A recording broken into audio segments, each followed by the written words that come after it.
Bonjour à toutes, bonjour à tous. Quelques jours. Il nous a fallu quelques jours pour que des millions de Français basculent dans le télétravail, dans l'administration, dans les grandes entreprises, chez les indépendants et chez les petites entreprises. Quelques jours, il nous a fallu quelques jours pour que des millions d'enfants fassent l'école à la maison grâce aux outils numériques.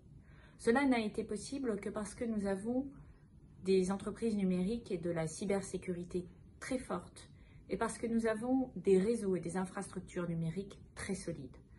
Et je veux souligner ici l'importance des investissements que nous avons faits ces 3 dernières années dans la 4G et dans le très haut débit, dont on mesure aujourd'hui l'importance. Alors, bien sûr, tout n'est pas parfait. Il y a les zones blanches. Il va falloir continuer à équiper plus que jamais lorsque nous sortirons du confinement.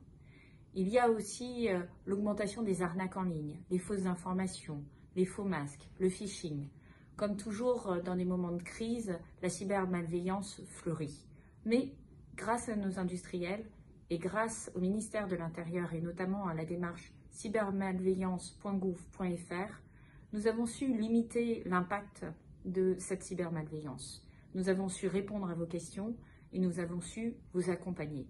Le président de la République l'a souligné, l'Europe devra s'engager sans réserve sur la voie de la reconquête industrielle et sur la voie de la reconquête de sa souveraineté. Pour le cyber, des premières mesures ont déjà été prises au niveau de la France et notamment la création de l'opérateur des systèmes d'information interministériels classifiés. D'autres suivront.